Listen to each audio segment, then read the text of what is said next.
Welcome, everybody, to our SecOps series, Recognizing Risk.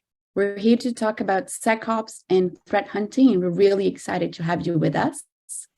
This is our third meeting, and today our experts, Ivan Salles and Bruno Guerreiro, will talk about situational awareness and its role and influence in your security operations.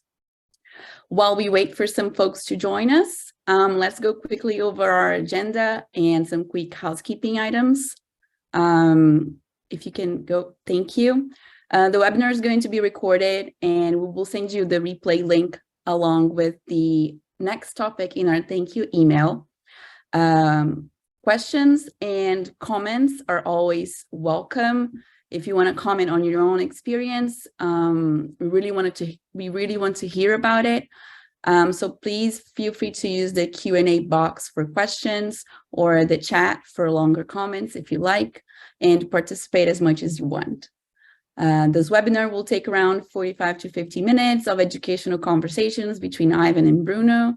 But on the second part of our session, we'll have a great interactive Q&A moment. So we really hope you'll stay and chat with us. And with that, I'd like to welcome Ivan and Bruno. Ivan, take it away. Okay, Livia, thank you so much. Super happy to be here again. That's our third session, this new series, new education series here in Trend. Before we start, I really like to say some words, especially because that moment is that's a safe place, I want to say, right? That's a place where we can talk freely about our ideas. We're not going. It's not a kind of webinar or conversation where we are pitching sale things or product things. You know, we have really great moments to do that here, and a lot of materials and presentation that our team are producing here. But now, for this session, it's more about our strategic conversation about SOC and how we can improve our capabilities, but everything around products, all right?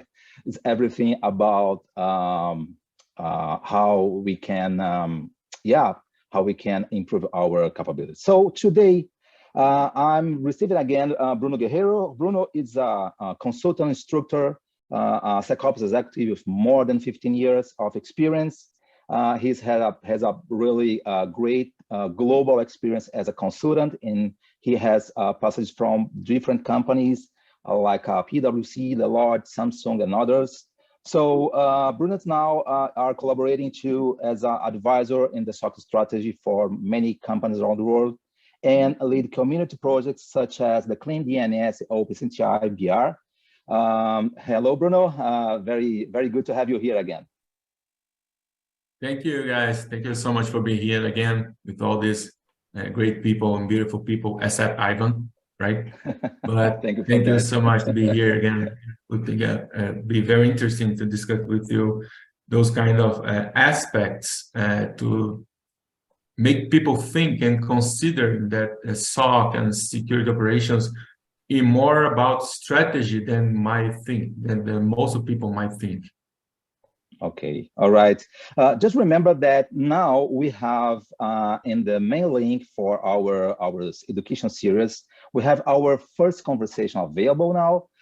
You can go there to replay and to watch the video. The first conversation was about the 5 myths of the SOC.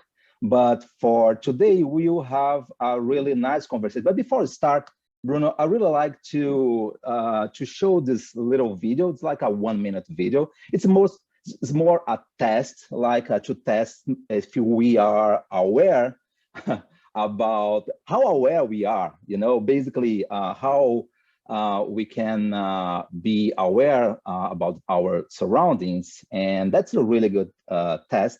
And I will invite everyone to watch the little video. I will play here in my computer, and hopefully you can watch in your computer now. Okay.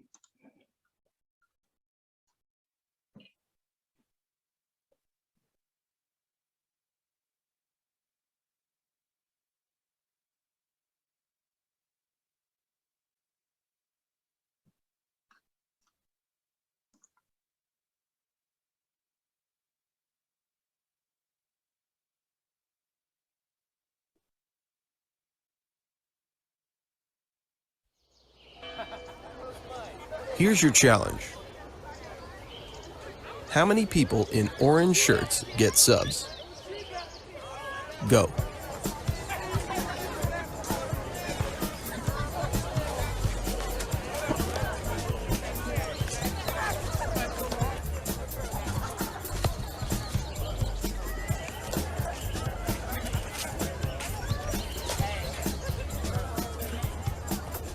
Seven people in orange shirts got subs. But what else did you see? Did you notice the ice cream truck change to a pizza truck?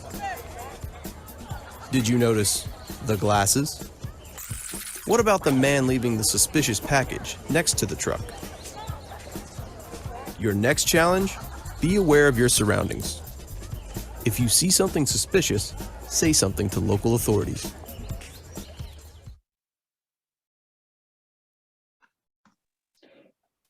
Hopefully we could hear something, but basically, Bruno, I don't know you, but the first time that I watched this video, I was absolutely worried about my own capabilities to notice something surround me, you know, and I was thinking, what is situational awareness, and how we can in fact notice important things around us, and how these capabilities can affect our SecOps our secure operation, our SecOps capabilities, right? No, right. I think this is totally makes sense, Ivan. This is very common right now. So what the guy just said is you should look at the orange color. That's what he said. You should look at the orange color and focus on someone that is receiving the subs. So our mind will go to that focus. And that is about the situational awareness, because that orange is something that is malicious, is something that is a problem for me, or is just an idea, is just someone telling me watching. So there's also a passage from Simon Sinek that says that if somebody tell you to not look for a tree when you're diving, for instance, on a snowboard, the best probability is that you hit a tree, because the mind is focused on the what he said. So don't look for the tree, you go to hit the tree. Look at the orange, you go to look for the orange. And that's the point about situational awareness, because we are not capable to focus everything. It's impossible. It's impossible to be ready for everything, even for a non-cyber way or a cyber way. It's impossible to know everything. It's impossible to look after everything. So the first thing about the situational awareness is that we need to make sure what we need to make sure. That's the point. Yeah. What thing we need to make sure? What kind of the threat that we have right now? For instance, in your own slide here in the PPT, in Brazil, this is not an issue for me. There's no bear. But here in Canada, sometimes the bear is a problem, is a threat for me. Exactly. Yeah. So this is an interesting question. Yeah. Absolutely. I was thinking here that situational awareness capability can be really individual. It's super different from each other people, right? So how you can see those differences, and how we can be, because it's especially in our area, it's super common when we have some advice about some specific threats. Let's give you an example about, for example, Log4j, right? Vulnerability. And then threat actors start to attack using or exploit that vulnerability. So how we can use situational awareness in favor to help us to see that specific vulnerability or attack is in fact something that can affect our business? Excellent question. We in January, we just have a couple of weeks ago a very clear situation regarding that, right? That is the most of the people knows that we have a very critical issues, and we can say major hit related to ransomware using and exploiting VMware technology, right? vCenter, EXX, appliances, etc. Right? So this is very critical in Europe and other countries as well. Okay, but this is critical for me if I'm using Microsoft technology as a Hyper-V virtualization technology. I use VMware. Does VMware is part of my own environment as a partner or a product. So that is about this, what situational awareness can help me to be more cost-effective security, right? So it's important to me to check with kind of TTPs, let's say, as taking the Chris educational series as well, right? So it's important to understand what are the TTPs being used on a VMware exploiting campaign. If I'm using VMware, if I'm not using VMware, I'm using Microsoft technology. Why? That makes sense. Yeah. Yeah. What's the time that I will spend on that? You know. Yeah. That's bring me another question here, because there is a very tight line between situational awareness and paranoid. You know, how alertness we should have, and how paranoid we can be, you know, about something, especially when we are talking about security operation, because we know nowadays that how bad can be any kind of attack, you know, for a company's operations. So that's a really good point, because I'm really interested to be aware, but what the balance between be aware and be paranoid? Yeah, the first thumb rule is don't be paranoid. First of all, right? Being paranoid will hit you on the face and will hit you down, because it's impossible to manage everything. It's impossible to be 100% secure. Of course, everybody knows about that. Everybody talks about that. So that is about being paranoid, right? So knowing that that's impossible, it's impossible to have 100% secure, because security is not measurable as percentage, right? As we said in the last our conversation related to infinite game and infinite games, right? So there's no finite on security. So percent of security is useless. 0 is useless, as same as 100% is useless. So the point is, okay, what should I be doing now and to improve myself in the next month or in the next week? Or how can I improve my security? That's it. Keep improving is not keeping paranoid. It's just keep improving. I go to the next step and the next step and the next step and the next step. So this is totally focused on the situational awareness concept, because if I need to consider, I need to go to the next step. What is the next step? What's the best value for the next step? If I just have 40 hours a week of work, right? Someone from my team or my team has the capability to do 40 hours a week. How can I extract more value of those 40 hours a week? I can use 40 hours a week running for vulnerability scanning VMware platform, but I'm using Microsoft. Let's take values for me. There's any value on that for me, because the effort will be the same as running vulnerability scanning for Hyper-V technology.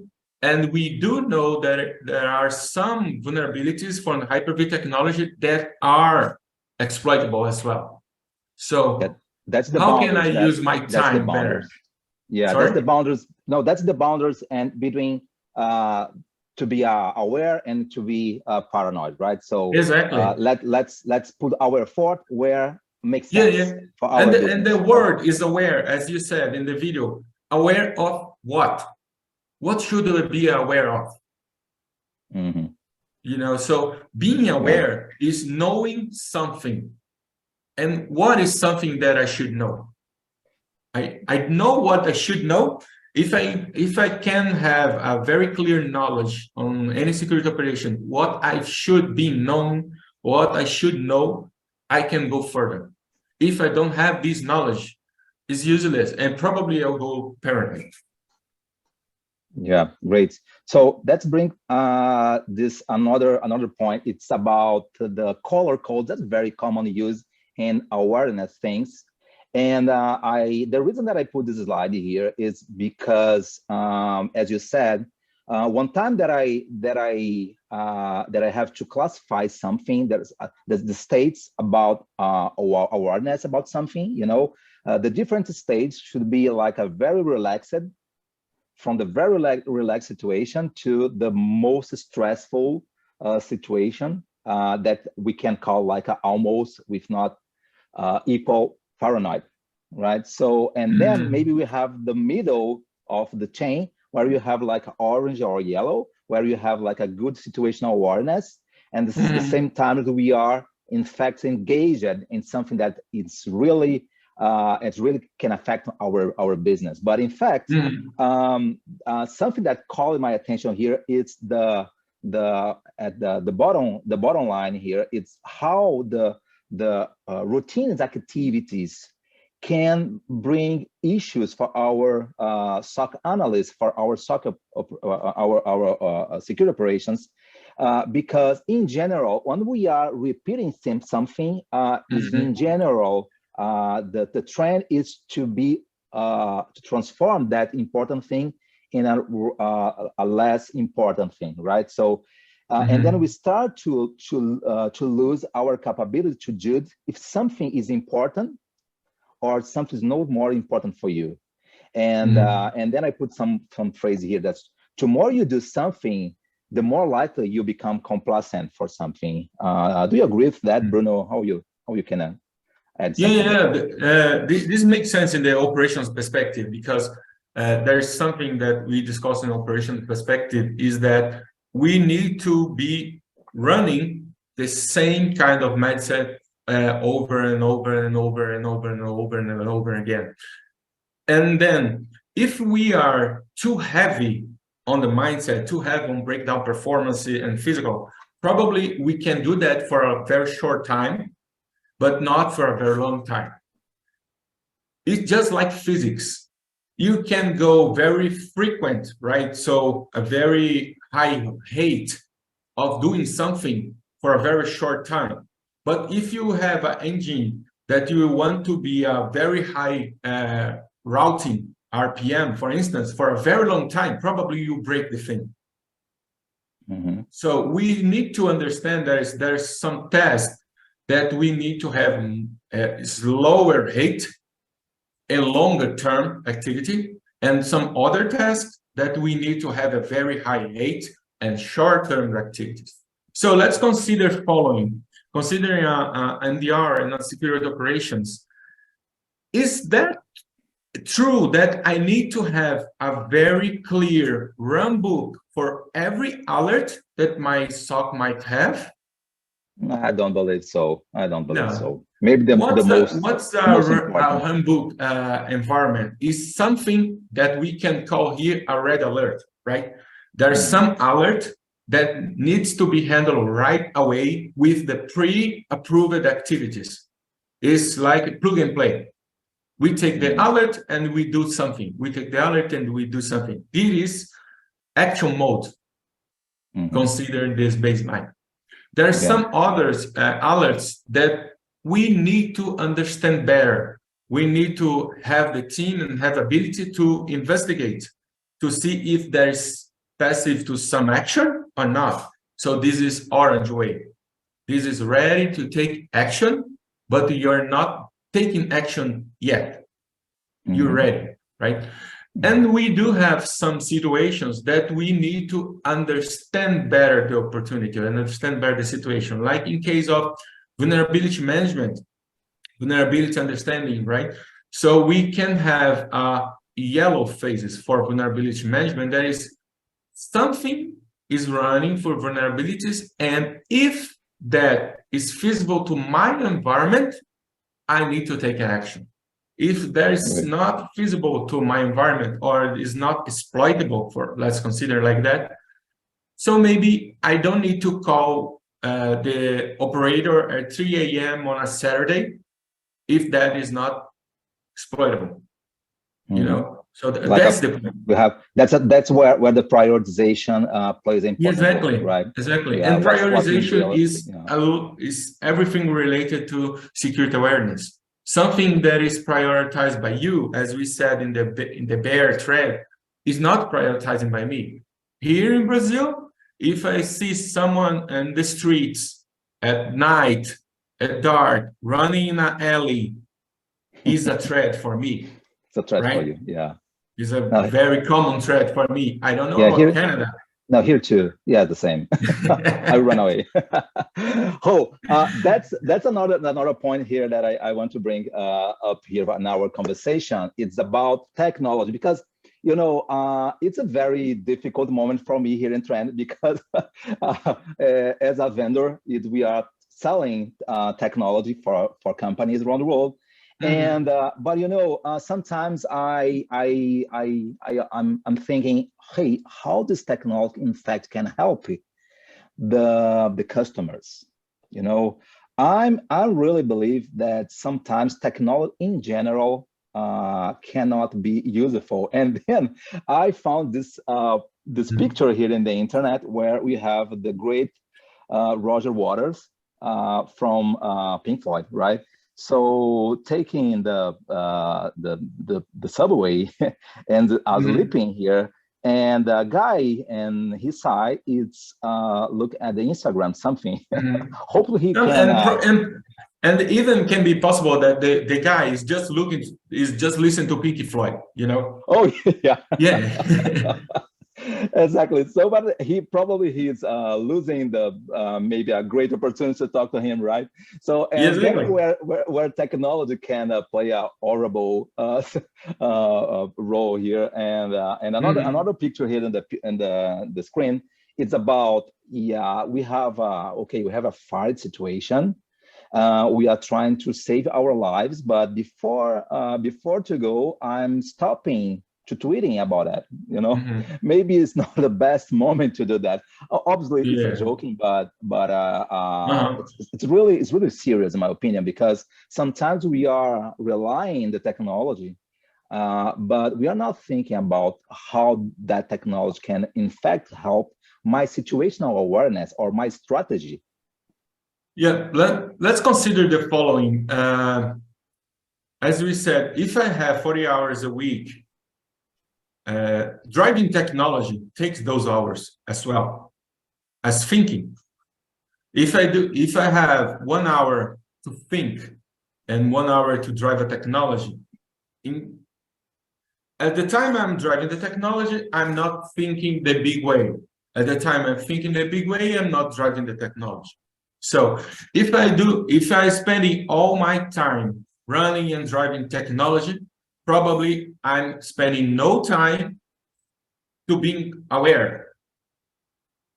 Look, I'm not saying that technology is not important, right? So yeah. Technology is super important. We need that. The point is we need to balance, right? We need to balance. We need to balance. Yeah. Technology should be something to support my strategy, not to something not the opposite. Yeah, exactly. Not the opposite, right? Technology should help me, not I should help technology, you know? Yeah, exactly. So, exactly. That's the point. Sometimes we need to take the foot down from specific technology and having the time to think. So the question here to people, how can situational awareness influence you? And the point is, you have time to think. Yeah. How much time you invest in your operations to have situational awareness? How much time you invest monthly basis to think about your situational awareness? You have that investment. This is an investment. Yeah, I brought some examples here from the data protection perspective. For example, Bruno, maybe people can think, oh, but how we can start to think about situational awareness relate for my operation? If you have a data protection, for example, we have some question like, what are data I want to protect? What type of data I have to protect? Where these data are located? So in a cloud, on cloud, is on premises, is in the databases, is on the struct databases. The struct databases are files that I have to protect. You know, it's a different kind of data, and they are stored in different locations. With kind of systems, and then technology make sense here, right? But we have different threats affecting different technologies. Okay, I'm running different vendors. Which vendors are they? And how we are running those data. I have different stage of my deployment systems. For example, development area, and then test area, and then implementation and then production area. But that would be situational awareness questions. But another thing that comes almost together, I don't know if you agree or not, but it's which risk can affect them. You know, or what kind of attacks are my organization susceptible to? And that's a threat intelligence that I constantly can see these two things related. I don't know if you agree or not with that. Yeah, of course. Yeah, and that makes sense. Even as you were talking about for instance, what is the data protection? What is the kind of data? Where it is? The first thing, and that takes to the threat intelligence goal, that is why. The first term rule is why. Why I need to consider data protection is something compliance-based, something threat-based. Compliance-based, for instance, I do know that in Canada, we have laws for data protection, right? For private data protection, private data, etc. Data, yeah. Exactly. So, okay, this is one goal, right? Where is that kind of data? Because we can say data protection. What kind of data? What kind of data I need to protect first? Is every time I need to consider the event and time basis, right? So first, which kind of data I need to protect first? Where is that data and why I need to protect that? Okay, and the opposite side, or the other side of that math, is why I need to protect that from, or from what I need to protect that from. What kind of risks that are together on that or onboarded on that. So this is very, very clear here. If someone already listened from like some ideas, like some philosophy, is if you do know yourself, that is situational awareness, and if you do know your enemy, that is threat intelligence, you have the both information that you need to run this fight, to run this war. Fantastic. So this is Confucius philosophy. If you know yourself and you know your enemy, so you have the both information you need to fight this war. Fantastic. So that's why situational awareness and threat intelligence are very bound together. Yeah, and sometimes I was thinking, I just saw one question here from let me see, Robert Silva. He's asking how, because sometimes people are thinking that threat intelligence is something only or exclusive to mature security teams, but in fact, how we can combine when we have a non, or call it non-mature SOC, because personally, I can call as a mature operation an operation that can think in situational awareness, and and doesn't matter if we are using a very sophisticated threat intelligence system or not.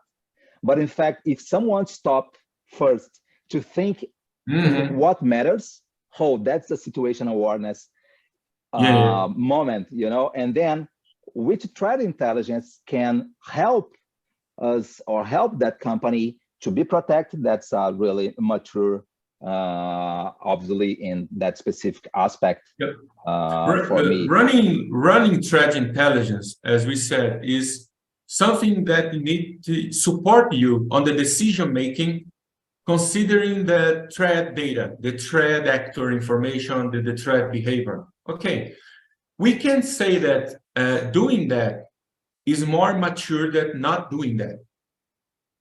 But we cannot say that doing that is the exclusive way to tell your operation is mature.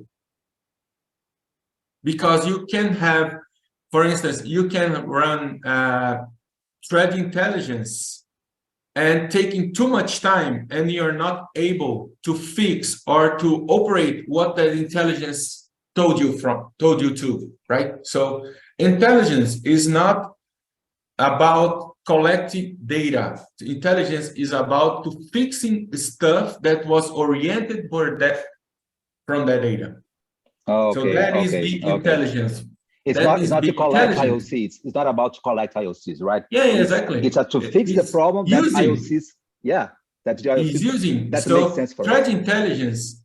Threat intelligence teams does not create intelligence. Threat intelligence teams create intelligence leads, intelligence information. Running intelligence is using that information, right? You can have a lot of data, you can have a lot of TTPs, you can have a lot of IOCs, etc. But is that useful for you? That is being intelligent, right? Intelligent is taking the most of anything or any information to your own goal. That is intelligent. That brings another point, because sometimes the same way that you mentioned about the VMware vulnerability, maybe people can be super aware or at the same time worried about maybe the Conti group. And in fact, if you go to see where the Conti group is acting, we can detect that they are not affecting maybe my business. They are looking maybe for financial companies or for another kind of company, but not for maybe the retail. And then this is the point that we can use the threat intelligence to define where we should put our efforts in the best way, right? I brought another example here, Bruno, about the attack surface, because attack surface is a very cool things, and I really believe that's very useful too for any kind of customer around the world. But right now we have some public database, not a public because you have to pay to use, but in general, you can use a part of this database.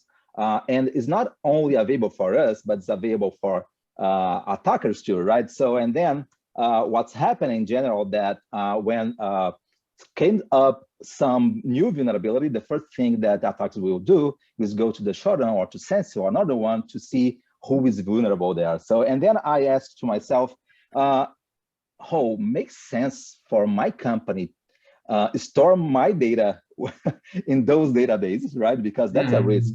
We are talking about risk, right? So, and I put some questions here. Is my company information available there? Maybe we don't know. I found a lot of information from different companies.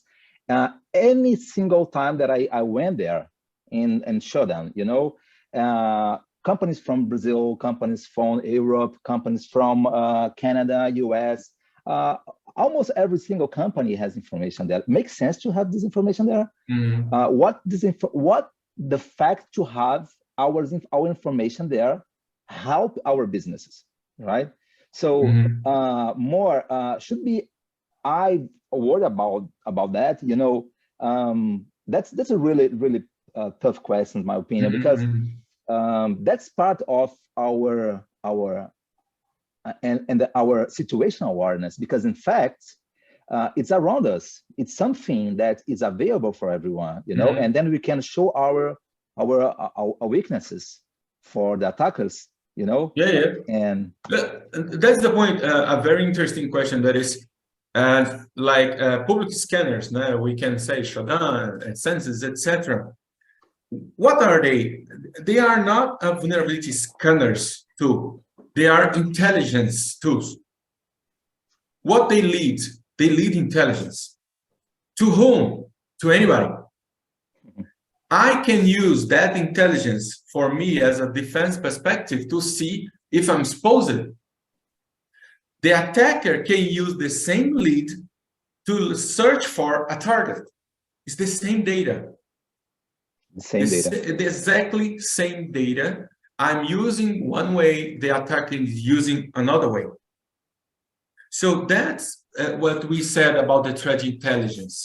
Intelligence is not the fact, intelligence how to use, you know. So okay, I can say, okay, is interesting for me using Shodan as kind of a scanner, right? So on my company, I can say, okay, I'm not blocking Shodan, I'm not willing to do that because I can use the Shodan information to see if I have a vulnerable environment, something like that. But at what cost? I'm willing to make that information public, knowing that someone can use the same information in the other opposite way. As we can say here in Brazil, we do have some companies that if you provide your own personal information to that company, you have discounts. So I can provide my address, I can provide my email address, I can provide some information to have discount on a party, discount on a product, etc. This is being aware. What's the impact on that? What's gonna happen if I give my information to them? How the people will gonna use that information?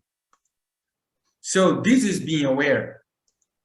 It's the same thing in your law or in Canada, considering the private data, right? So it's very, very interesting here in Brazil for professional pros that say, okay, I'm not willing to give my phone number to someone to have a discount, but I'm providing information to Shodan because I'm using the Shodan in the other side, in the opposite way. So you have the same mindset, right? Why you're not taking advantage of this discount? Oh, because someone going to use the data, and the same as Shodan, and the same as Census. Yeah. Hey, Bruno.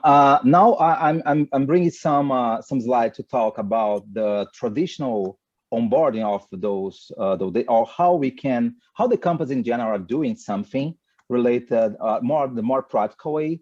I will ask you to explain this concept here, because I think that is not the best way to do, but basically that's the way that companies are doing the most part of the time, right? Mm-hmm. Yeah. So telling that as we are discussing, right? So let's consider the following. Let's consider that I'm not willing to have situational awareness in my operation.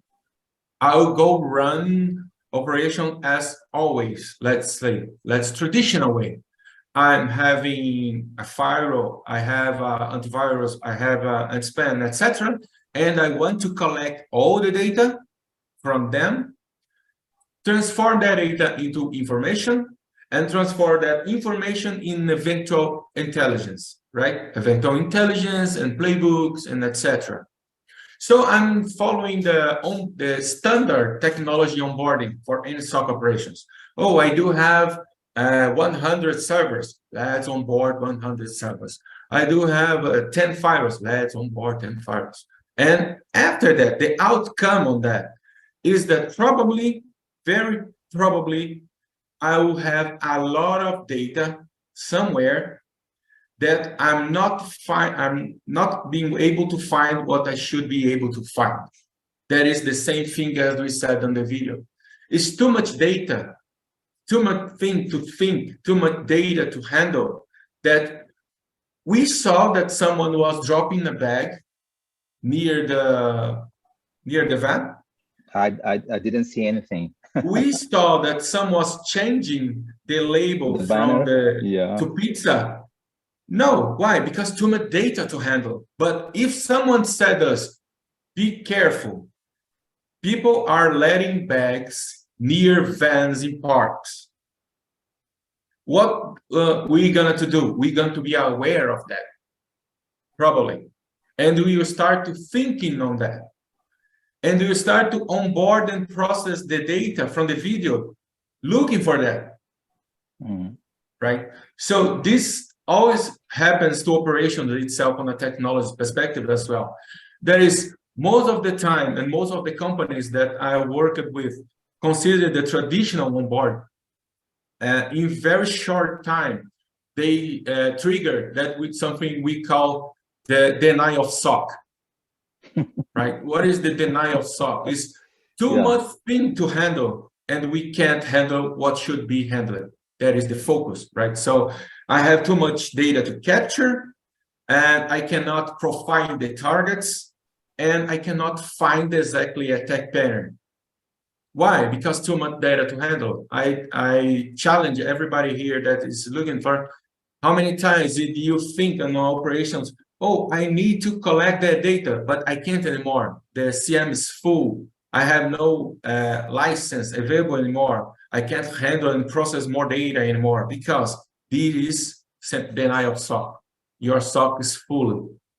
So every time that we are considering a security operation perspective, thinking in situational awareness and threat intelligence, that leads us that we need to consider the use case. We need to decide which kind of data we're going to process and why and how. So if I'm considering the use case first, if I'm considering that I'm using VMware technology and VMware technology does have this kind of vulnerability, and this kind of vulnerability is exploited this way. So, which kind of data and data source I need to detect that? So, probably the outcome on that is that we are gonna have more cost-effective operations. The operation will be focused on the security perspective on a cost-effective consideration, right? Not fooling data, but feeling data, right? So that is an idea. That's a great idea. That's a great idea. And that's brings us for the situational awareness from strategic to operational. And then I profile those 4 areas here. I don't know if you agree or not, but from the situational awareness to scope, and then use the case, and then to relevant data source, and then probably the right tools to help us to do everything, right? Yeah, so exactly. And not the opposite. Start with the tool, and then start to construct everything or to build everything from the tool and the direction of the whatever, and then the opposite. So, and then to go for the most practical way here, I brought some questions that probably the people in the audience, including us here, can use in, to help to profile what's important for the companies. From the situational awareness side, what is the company area of activity, maybe the mission of the company, you know, and other ones here, right? What the main short, medium, long-term challenges. And one of them, it's a super important that maybe fit exactly what you said before. What's the crown jewels, right? What in fact I want to protect. Exactly. Which system makes sense for my company? Which threats can affect that specific system? Does it make sense to protect or create rules to try to detect VMware's attack? If I don't have VMware, probably if I don't have VMware, I don't have the risk. You know, I don't have the vulnerability, and I don't have the data to trigger that rules, right? So exactly. That's really so that's a very interesting point. That is, if I'm thinking of situational awareness, I need to create my operation on a business perspective. I need to align my operations with business perspective, right? So, what kind of business, what kind of business and service I'm providing as a company is critical for me, or critical for the ecosystem, or critical for the customer, right? And you know, that is very interesting, considering the security operations is not only monitoring, is that most of the people and company does know a very standard word, call it business impact analysis, right? And what does the business impact analysis? Situational awareness is the first phase of any business impact analysis. It's understanding what is critical, understand what technologies support those service, those business. And you know that there's a lot of company that does have BIA, right? BIA report and does not use the BIA report on the SOC. Probably, yes. I agree with you. And more, I was thinking that after the situational awareness, the second thing, okay, one time that I can understand what affect me, I can define the scope, because as you said at the beginning, there is nothing as 100% company safe, right? So, and then considering my budget, considering my people, considering my resource, what in fact I can protect what matters, you know? And then I have the scope, and that's okay to have a scope like, okay, if my company is worried about ransomware, that's fine. We can define the scope for the SOC. It's to detect and respond for ransomwares. Yeah, exactly. Yeah. You know, and that's okay. Okay, but and everything around that, it doesn't matter for me because that's my scope, and then I can measure. I can measure how effective this SOC scope will be for my businesses, because my business is worried about, is affected by ransomware attacks. You know, but if I try to cover almost everything, probably we cannot do that in the best way, unless that you have a limited budget, limited people, limited resources, right? And there's no such a thing, right? So the good part of this scoping is that, first of all, you create a very clear mindset to all stakeholders that is, I have limits. And my limits are bounded to that priority. Okay? Okay, align.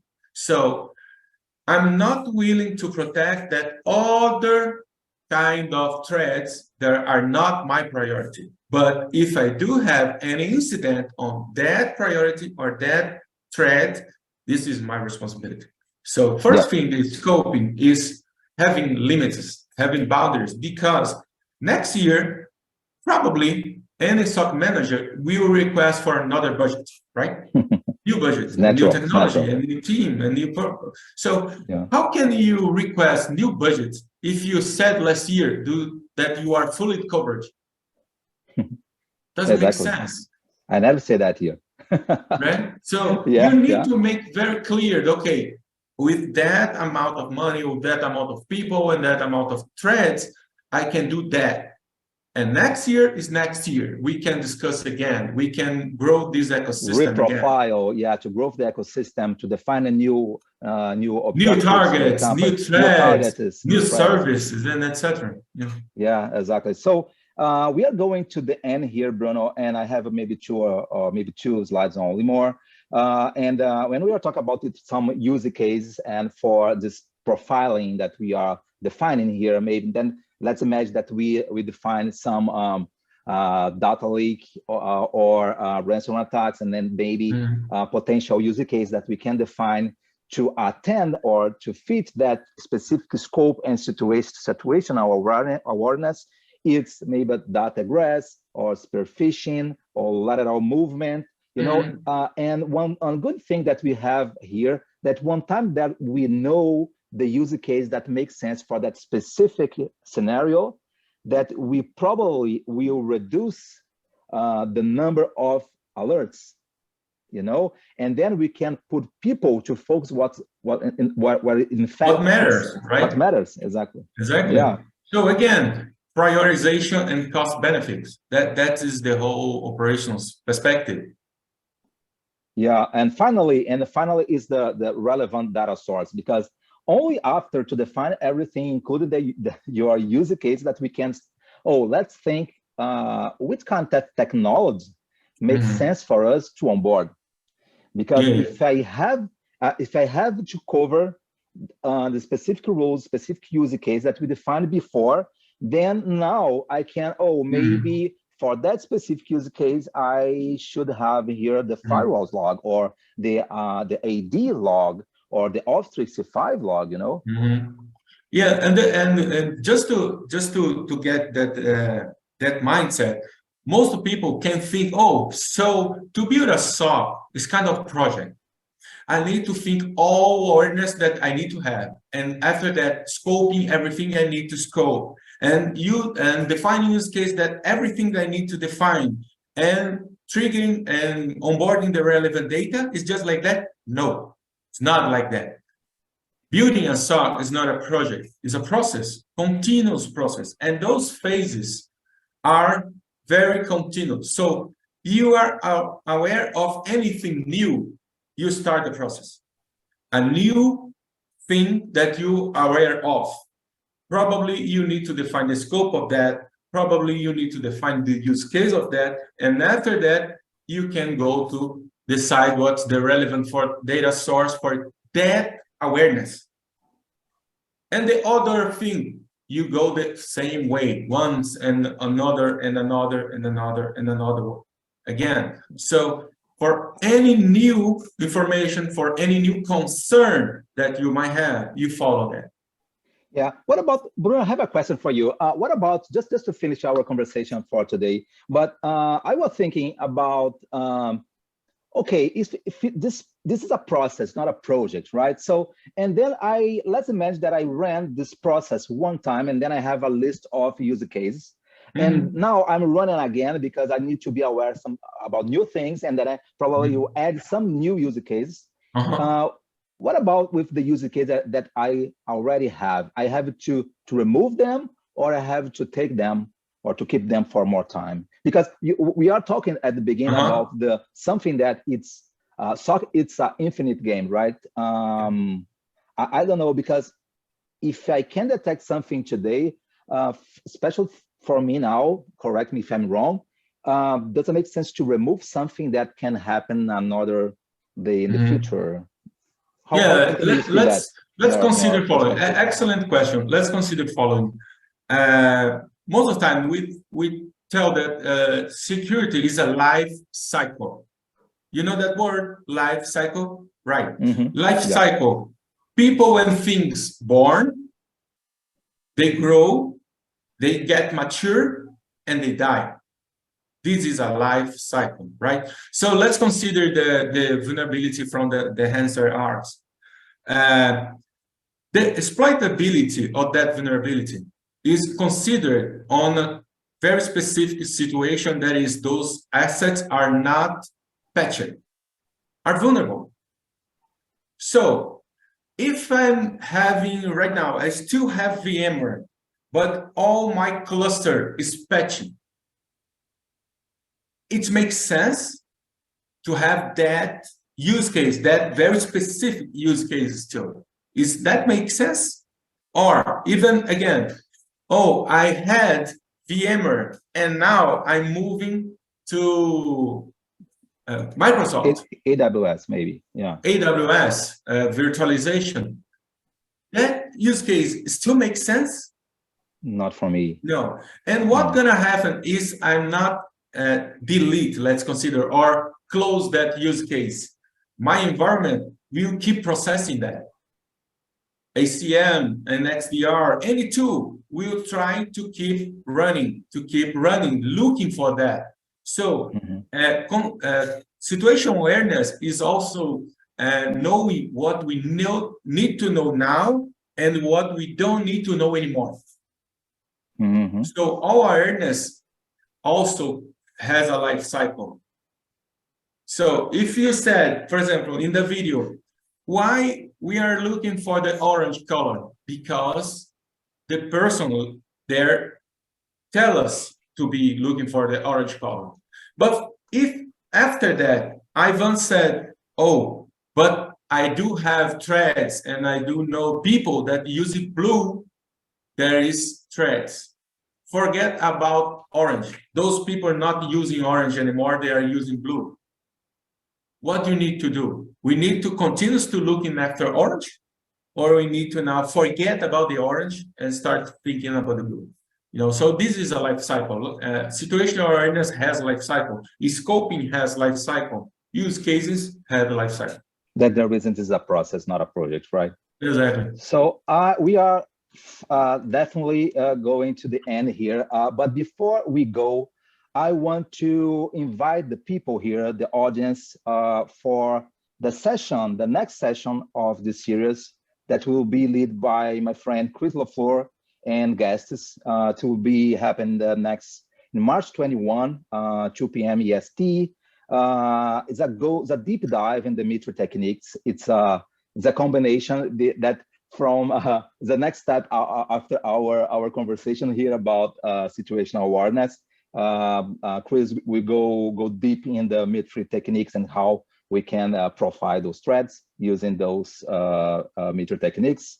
And if you want to see more things about the Trend Micro solution, we have a specific series called Vision 1 Demo Series that's available to here. The next session will be in March 16, and we'll talk about the global threat intel, the campaign intelligence feature in the Vision 1, our platform solution to detect response things. And now I will ask Livia or Emad if you have any special questions here from the audience that we can pass to Bruno here. So we got this one question. How can SOCs use situational awareness to improve threat intelligence, gathering and analysis? And what are some effective strategies for doing so? Excellent question.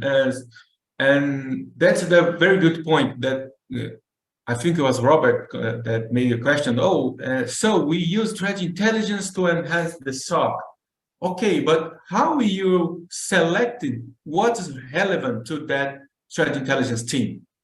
What kind of thing and what kind of intelligence that team need together? Which kind of threat actors? Which kind of operational technology? For instance, if I'm using on a company that most of my team or all of my team is using Mac OS, right? Apple computer, does make sense to keep threat intelligence team sandboxing and reverse engineering Windows malware, right? Windows malicious activities and softwares and etc. Does make sense that they have the time, dedicated the time to reverse engineer portable executable software?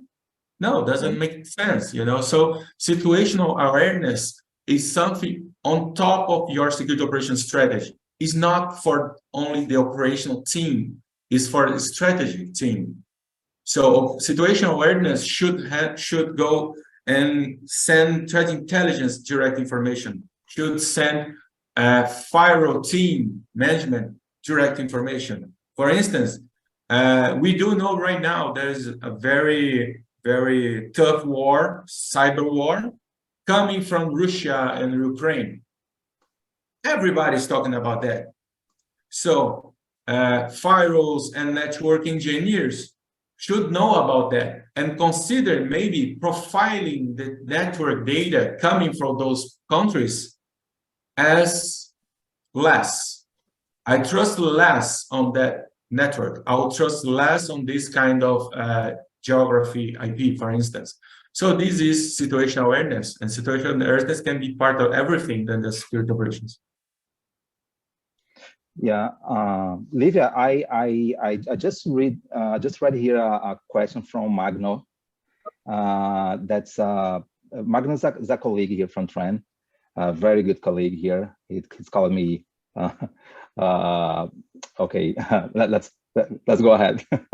But he's a good friend here and a researcher from our team. That's Magno brought a question, Bruno.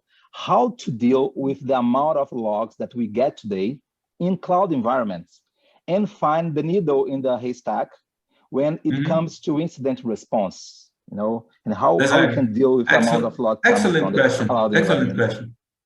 As always, Magno. And the good point is, in the meeting, we said that, okay, I need to understand what the use case, right? And the use case will tell me kind of data I need to have that use case and etc. But when it comes to incident response, every time that we need to have an incident response, the data is not only the data that we use to detect, is what is around that data. So what is around that data that was used to detect? And this can lead us to investigate this kind of threat, to investigate high upload, for instance, data being leaked we need to think, okay, what kind of data I need surrounding that alert, surrounding that threat that might help me to investigate that, right? So this is also situational awareness, because with kind of alert, with kind of threat, I gonna to trigger my CSIR team. I'll go to trigger my CSIR team for everything. No, I need to trigger my CSIR team. I need to have forensics, for instance, for some threats, not to all threats. Some threats, we just kill the cockroach. We don't need to investigate where the cockroach came from. We just kill it, and that's okay, you know. So that is threat intelligence as well, and situational awareness as well. Yeah, great. Yeah, the alert is only the insight, right? And then we have to go and we have to rely on the other data and more data to respond, right? And normally we need more data to respond than to detect. A lot more to respond than to detect. That's a good question, because that's bringing me for a scenario where maybe we should have the detection data in one system, and maybe the response data in another more affordable system. Yeah, makes sense for you? Yeah, that's make a lot of sense for me, and that's the point. When you think that cybersecurity is ecosystem, this is maybe easier to deploy, right? It's easier to think like that. Oh, I might have part of my environment is one side, part of the environment is other side. For instance, I can have detection on an EDR, I can have detection on XDR, I can have detection on a CM. But what kind of information and what kind of technology I'll go to use to answer that, to respond to that incident? Need to be the same technology? I don't think so, you know? So, and if you need, for instance, use case consideration, if someone asks you to have a report, what Livia has accessed 9 years ago, or because this is related to some compliance situation, you need to have that on the same technology that you use for detection perspective, like XDR, EDR, CM. Is the same goal? Is the same use case? Not necessarily, you know. So it's also you considering that what's the use case, and use case might drive you to select what's the best technology for that use case. Yeah, Bruno, we have a lot of questions here. One of them that's if we want to monitor better our clients or ourselves, and we need to look at their needs first before monitor or create the proper use case. The question is, there is any tool that can help us to do that, or we should interview them first, then propose something? How we can implement those structure? Excellent question. I think there is we can have two strategies, and they can have the same path and be doing that in parallel, right? That is, one thing is knowing better your customer. And we call customer, even if we are working on a SOC for a single company, the business perspective is a customer of that SOC. So I need to understand that business better. I need to investigate and understand what is critical for you, what kind of product, etc., etc. This is one thing. And another thing is, what is standard threats?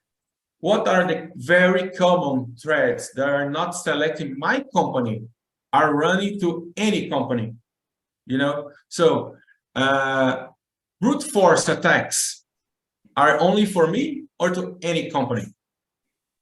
Brute force attacks are a very common TTP for our ransomware group for any company. If you check a lot of reports from ransomware activities, most of them will have brute forcing or using credentials, stolen credentials to any of those groups, any of those reports. So that use case, that TTP is common TTP. So I need to consider that there is a common thread and there's my thread. I can go both ways on that. Okay. I believe that we have no more time for new questions here. I will try to send to you, Bruno, some questions that we were not able to respond here today. If you can help us to respond after, would be great. And to end here today, I really want to say thank you. Thank you, Bruno. Thank you for you and the audience to be here with us. And see you in the next session.